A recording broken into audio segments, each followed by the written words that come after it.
Omsairam, welcome to Living Spiritually. Om Namah Shivaya. How was Lord Shiva born? Can that which has no beginning ever be born? This is the paradox that surrounds Lord Shiva, the eternal, the unmanifest, the formless source of all. In a universe where everything has a start and an end, Shiva alone is described as the Swayambhu, the self-born. He did not emerge from any womb, nor has he created by any divine being. He simply is, timeless, unborn, unending. Unlike other deities who descend as avatars or emerge through cosmic acts, Lord Shiva's birth is a mystery wrapped in symbols, scriptures, and silence. Some Puranas describe him appearing as an infinite pillar of light. Others speak of his emergence from the Brahma's forehead as Rudra. In yogic traditions, he is revered as the Adi Yogi, the first one to attain enlightenment and the first to transmit it. But these are not contradictions, they are layers of the deeper truth. Shiva's origin, mythological, philosophical, and symbolical. To understand that, it truly means to ask, how was Lord Shiva born? Who is Lord Shiva? Lord Shiva, revered as a supreme being in Shaivism, embodies the paradoxes of existence. He is the ascetic yogi meditating in the Himalayas and the householder with Parvati and their children, Ganesha and Kartikeya. He is the destroyer of evil and the compassionate benefactor of devotees. In Hindu Trinity, Shiva represents the force of destruction not as an end but as a necessary precursor to regeneration. His attributes, the third eye symbolizing higher perception, the crescent moon denoting time cycles, the river Ganga flowing from his mated hair representing purification, and the trident signifying the three fundamental aspects of consciousness, collectively portray a deity who transcends dualities and embodies the totality of existence. Shiva's essence is deeply rooted in the concept of the Swayambhu, meaning self-born or self-manifested. This notion underscores the idea that Shiva is beyond birth and death, existing eternally without origin or end. He is often associated with the Adi Anadi, the one who is without beginning or end. From a spiritual perspective, Shiva represents the unchanging reality amidst the ever-changing universe. He is the consciousness that remains constant, the observer of all that transpires.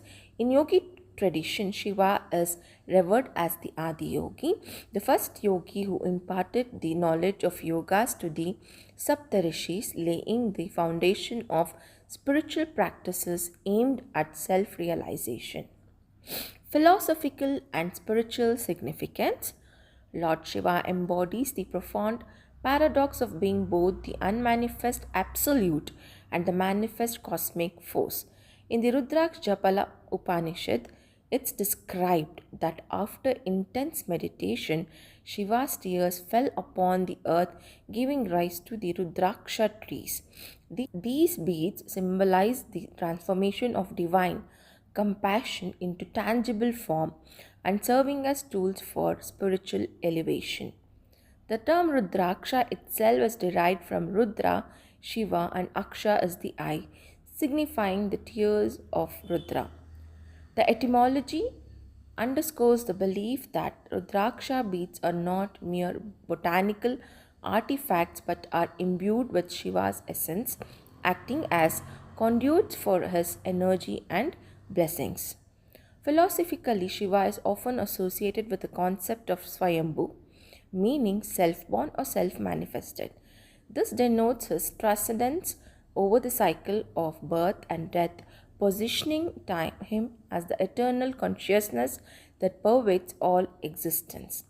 In yogic traditions, Shiva is revered as Adi Yogi, the first yogi, who imparted the knowledge of yoga to the Saptarishis, laying the foundation for spiritual practices aimed at self-realization.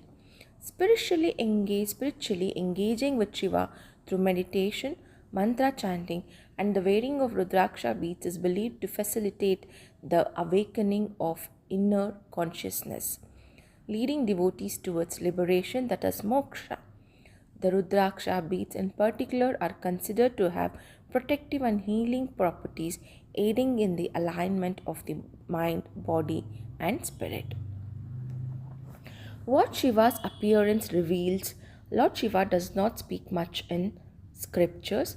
He teaches through his silence, his stillness, and most strikingly his form. Every detail of his appearance is a message. Each symbol he carries is a verse from an unwritten scripture.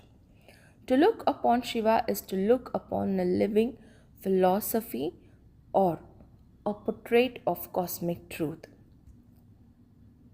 The ash on his body, Shiva is always smeared in sacred ash or vibhuti.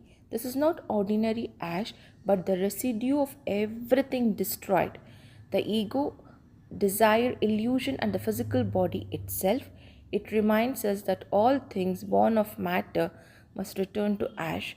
In wearing it, Shiva teaches the ultimate detachment. What you cling to will burn. What you are will remain. The third eye, his third eye placed at the center of the forehead, does not merely see, it burns through illusion. It is the eye of awakening the fire of awareness. The two eyes perceive the world. The third eye reveals the truth behind it. It opens only when needed, and when it does, falsehoods dissolve into the emptiness. The crescent moon resting on his head, symbolizes time, especially time in its waxing and waning rhythm. Shiva wears it to show that he is beyond time, yet holds its rhythm within him.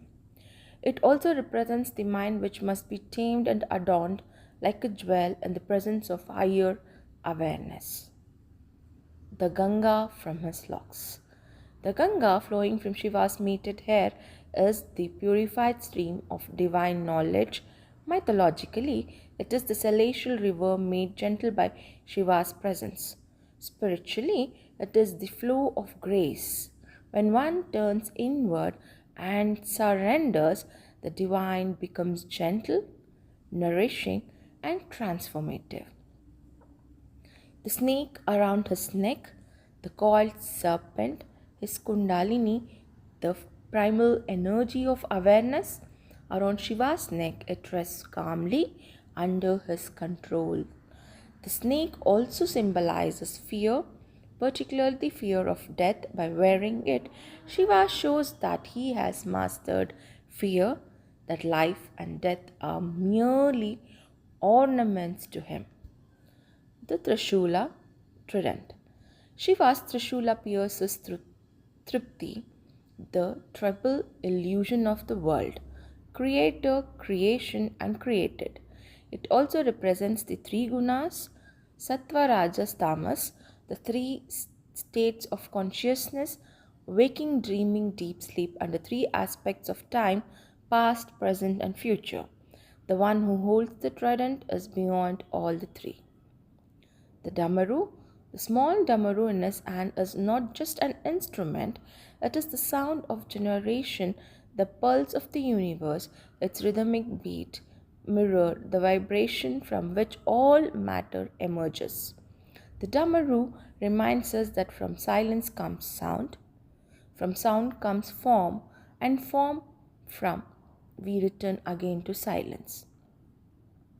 Shiva's appearance is not for worship alone, it is for reflection, to contemplate him, to contemplate yourself, what you are beyond the body, beyond the mind, and beyond all the changes. Birth or origin. To understand Shiva's origin, one must first understand the nature of Shiva Tattva, the cosmic principle that underlies all creations. Shiva is not a being who emerged into the world, he is the source from which the world emerges.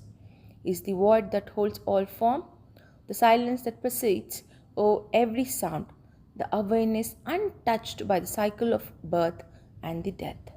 While other deities in Sanatana Dharma may have avataric descents or divine births, Shiva does not descend, he simply reveals himself. Still, for the benefit of the mind, the scriptures offer glimpses of how the supreme reality appeared before the world. One of the most revered stories comes from the Shiva Purana. When Brahma and Vishnu were debating who was the greater among them, Shiva manifested as an endless pillar of fire, blazing upward and downward into the unknown. Vishnu became a boar and dug downward. Brahma became a swan and flew upward. Neither could find the end. That column of light was Shiva in the formless truth, neither beginning nor end, only pure being. This is why the Shiva Linga is not an idol but a symbol of the formless absolute.